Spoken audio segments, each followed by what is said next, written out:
নমস্কাৰ টিপছ আৰু গাইছ আজি মোৰ ভিডিঅ' কলেজত হ'ব যায় আৰু মানে গাইছ আজি মই কলেজতে ভিডিঅ' বনাওঁ আমাৰ কলেজত যিহেতু ফাংচন আজি প্ৰথম দিন ফাংচনৰ আপোনালোকক ফাংচনত কি হৈ দেখাই আছোঁ গাইছ কি মোৰ লগত আছে এটা কি মোৰ লগত আছে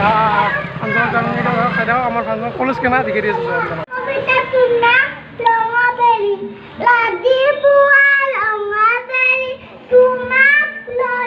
এখন মঞ্চৰ মই বেক চাইডে আপোনাক অলপ অলপ কৰি দিম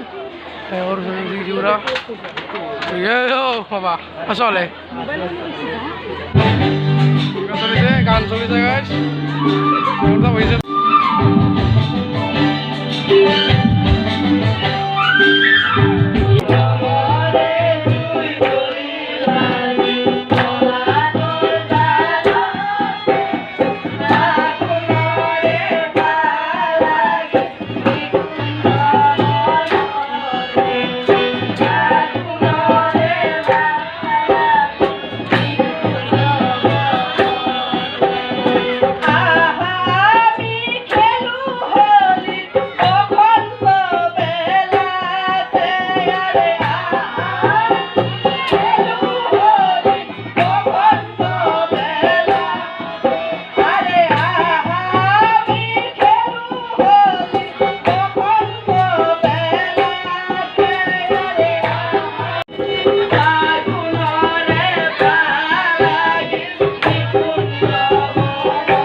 এবাৰ কি গান বসবা গান গাবো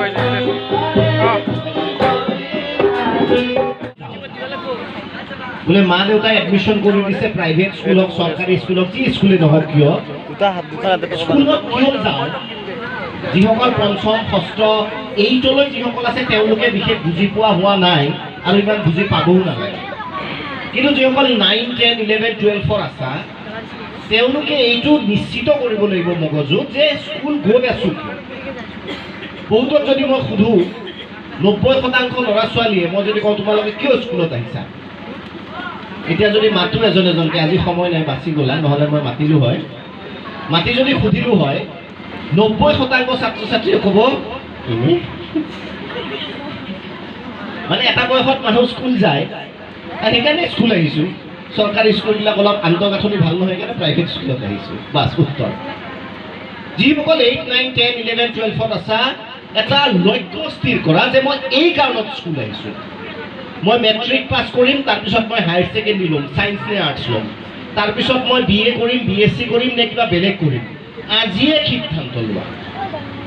বহুতে মেট্ৰিক পাছ কৰি ভাবে এইবাৰ কি কৰিম ফাৰ্ষ্ট ডিভিজন পালি ছায়েন্সত ল'ম ছেকেণ্ড ডিভিজন পালি আৰ্টছত ল'ম আচৰিত ফৰ্মুলা থাকে এই ছাত্ৰ ছাত্ৰীবিলাকৰ জীৱনত উন্নতি নহয় অপ্ৰিয় সত্য বহুতে আৰু কলেজত হয় এইখন কলেজত কিয় ল'লা লগৰকেইটাও লৈছে একেলগে যাওঁ বুলি এনেকুৱা যুক্তি অসমতে থাকে ছাত্ৰ ছাত্ৰী যে কোনোবাই এডমিশ্যন লৈছে আৰে তোমাৰ কাৰণে কোনখন স্কুল কোনখন কলেজ উপযুক্ত সেইকাৰণে সদায় সপোন দেখিবা যি ছাত্ৰ ছাত্ৰীৰ দুচকুত সপোন নাই আকাশ চোৱাৰ হেঁপাহ নাই সেই ছাত্ৰ ছাত্ৰীয়ে জীৱনত সফলতা লাভ কৰিব নোৱাৰে ডাঙৰ সপোন দেখিবা আমাক স্কুলত ভুল পঢ়াইছিল আগতে আঁঠুৱা চাই ঠেং মেলা শুনিছিলানে আঁঠুৱা চাই ঠেং মেলা অন্তত সপোনৰ ক্ষেত্ৰত এটা মিছা কথা এইটো কথা মই নামানো কিছুমান ক্ষেত্ৰত অৰ্থনৈতিকভাৱে ঠিকে আছে আমি আঁঠুৱা চাই ঠেং মেলিব নালাগে মই কওঁ নিজৰ ঠেঙৰ হিচাপত আঁঠুৱা বনাই আঁঠুৱা চাই ঠেং নেমেলিব 7 বছৰীয়া দীপক শৰ্মা গতিকে মেল মিটিঙত দেখোঁ বহুত মানুহ গোট খায় আৰু যিবিলাক মঞ্চত বহে সভাপতি হৈ তেওঁক চবে চায় মই এনেকুৱা মিটিং কৰিব গ'লে ঘৰৰ ওচৰত যেতিয়া মিটিং হয় 7 বজাত যেতিয়া মিটিং হয় 5 বজাত যাই বহি থাকোঁ মায়ে পেৰাচুটৰ এটা নাৰিকল তেল পাই একদম বেছিকৈ লগাই দিয়ে থাপকৈ মাৰি দিয়ে নাথাকে মোৰ ফোনিয়াই দিয়ে স্কুলৰ ক'লা হাফ পেণ্টটো বগা হাতটো কিন্তু প্ৰথম চকী মানে এইকাৰণে যাওঁ 3 বজাত এইখন নাপালেও সেইখনটো পাম তাতে প্ৰথম চকীত বহি দীপক শৰ্মাৰ বয়স তেতিয়া যিহেতু 7-8 বছৰ ভৰি ওলমি থাকে চকীত মাটিত নালাগে মূল যেতিয়া মানুহবিলাক আহে 7 বজাত মূল ভাষণ দিব যিসকলে তেওঁলোক যেতিয়া আহে স্বাভাৱিকতে লগে লগে উঠাই দিয়ে ত্ৰিপাল পাৰা থাকে ত্ৰিপালত যে মনে মনে বহোঁ আহিছিলোঁ লেবেল দিব তাতে বহি ত্ৰিপালত খোলে চূড়ান্ত বেজ্জতি তাতেও শান্তি নাই মোৰ লগৰকেইটা বেছি শকতাপত আছিল মই বেছিয়ে কেটেং মেটেং আছিলোঁ সিহঁতে ঠেলি ঠেলি ত্ৰিপালৰ পৰা আগত এই আগত আনি বনত থৈ দিয়ে মাটিত থৈ দিয়ে বিৰাট হাঁহিছে বেলেগৰ অপমানলৈ মানুহে বিৰাট ভাল পায় যিয়ে নহওক গতিকে একেদিনাই সেইখন চকীৰ পৰা ত্ৰিপালৰ পৰা বন দুই ধৰণৰ ল'ৰা ছোৱালী থাকে এক ধৰণৰ থাকে মাইক কৰি দিব বহিব দিব মাকে খেদি আহিব মই কাক বহিব দিলে মিটিঙে হ'ব এনেকুৱা মাত থাকে কিছুমান দন্ধুলি কিছুমান ল'ৰা ছোৱালী অলপ কান্দো মানে খঙাল বহিব দিয়া ঘৰত শিলদলীয়া বিৰা হাবি এনেকুৱা বদমাছ থাকে মোৰ দুখো নালাগে খং নুঠে সেই মাটিত বহি 7 বছৰীয়া দীপক শৰ্মাৰ বুকুত সপোন জাগে ডাঙৰ সপোন আকাশ চোৱাৰ সপোন যে আজি বহিব দিয়া নাই আপোনাৰ টাইম আহেগা মোৰো দিন আহিব তিনি এইখন চকীত বহিব দিব লাগিব মোৰো দিন আহিব সেই 7 বছৰীয়া দীপক শৰ্মাৰ বুকুত সপোন জাগে মাৰ্কশ্বিটত নম্বৰ নাই বহুত মই 90-80 কেতিয়াও পাই পোৱা নাই হায়েষ্ট চাগে মই যিকোনো ছাবজেক্টত 75 পাইছিলোঁ চাগে হায়াৰ ছেকেণ্ডেৰীত লজিক ফিলচফি নে কিবা আছে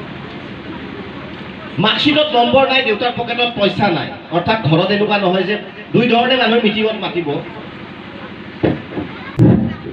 গতিকে মাৰ্কশ্বিটত নম্বৰ নাই আৰু পকেটত টকা নাই মাৰ্কশ্বিটত নম্বৰ হ'লে PhD ChD কিবা কৰিলে মাতিব মিটিঙত ডক্টৰেট থাকিলে টকা পইচা নাই যে ডনেশ্যন দিলে ক'ৰবাত বিহুত চুৰ টকাইটোকো মাতে মোক কিয় নামাতব গতিকে এই দুটাৰ এটাও নাই তথাপি সেই 7 বছৰীয়া দীপক শৰ্মাৰ বুকুত সপোন জাগে মোৰো এদিন আহিব আজি এইখন চকীত বহিব দিয়া নাই এদিন এইখন চকীত বহিব দিব লাগিব আৰু তোমালোকে শুনি ভাল পাবা বিগত 4 বছৰত অসমৰ প্ৰায় 60খনতকৈ বেছি college university medical college engineering কলেজত গৈ সেইখন চকীত বহিব নিদিয়া দীপক শৰ্মাই মাজৰ চকীখনত বহি ভাষণ দি আহিছে সেইবাবে কওঁ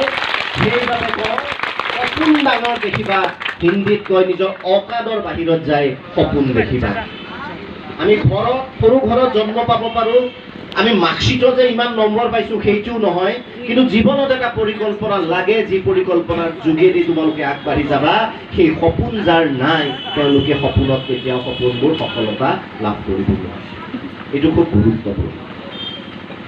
সফলতা কাক কয় এজন মানুহ কেতিয়া সফল হয় তোমালোকক মই আজি কৈ দিছোঁ কেৱল এজন ডাক্তৰ হ'লে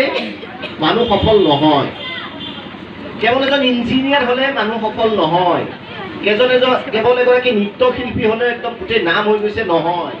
এগৰাকী ডাঙৰ খেলুৱৈ হ'লেও কেৱল সফল নহয় সফল মানুহ তেতিয়া হ'ব যেতিয়া মানুহৰ কি হ'ব যিদিনা তোমাৰ মা দেউতাই তোমাক লৈ গৰ্ব কৰিব যিদিনাই তোমাৰ মা দেউতাই ক'ব এই যে গৈ আছে এইজন মোৰ ল'ৰা বা মোৰ ছোৱালী বুকু ফিন্দাই যিদিনা ক'ব পাৰিব সিদিনাই তুমি নিজকে সফল বুলি ঘোষণা কৰি দিবা যে মই জীৱনত সফল মোৰ মায়ে মোৰ দেউতাই মোক লৈ গৰ্ব কৰিছে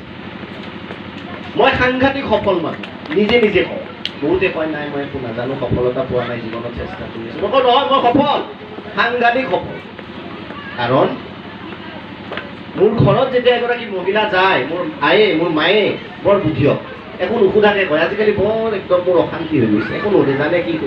অশান্তি বুলি ক'লে সুধিব কিয় অশান্তি বাইদেউ কিয় অশান্তি আপোনাৰ বোলে ঘৰখন মোৰ একদম থাকিব ঠাই নাই বিৰাট অশান্তি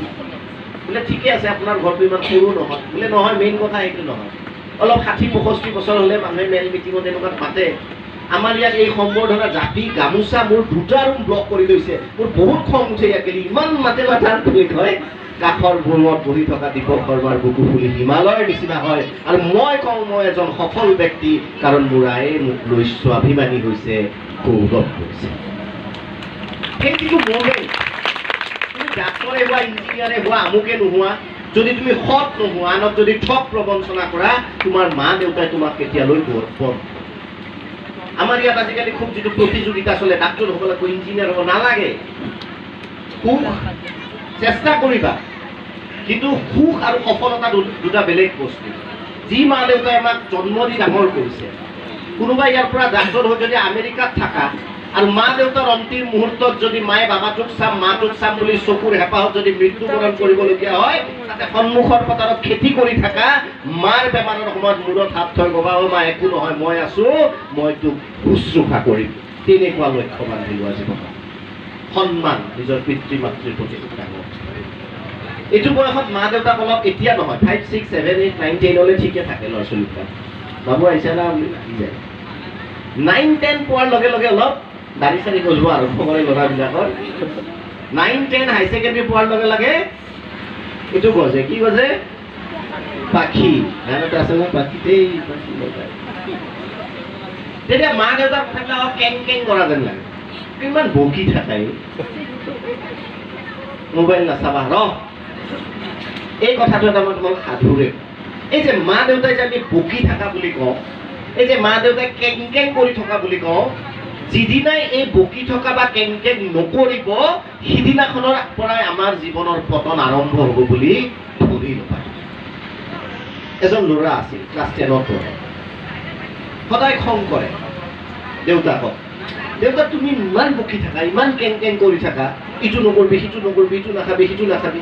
তুমি যিদিনা এই কথাবিলাক কোৱা এৰি দিবা, মই চাবা আকাশ চুম, মই লাইফত বহুত কিবা কিবি কৰিব পাৰিলো হয়, তোমাৰ কাৰণে কৰিব নোৱাৰো। বাপেকে নহয় নেকি?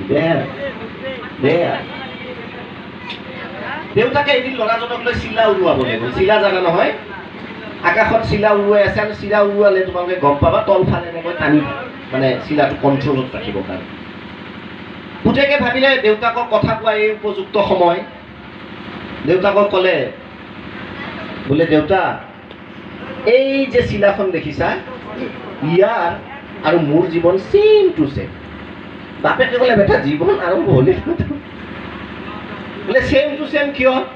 মই আকাশত যাব বিচাৰো, মই উৰিব বিচাৰো, মই সপোন পূৰণ কৰিব বিচাৰো, তুমি পিছফালে খোজকে টানি দিয়া আৰু পিছু এই কামটো মোক বাদ দিয়া,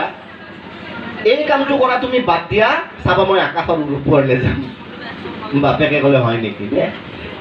এই বুলি কয় ৰছীডাল কাটি দিলে, যা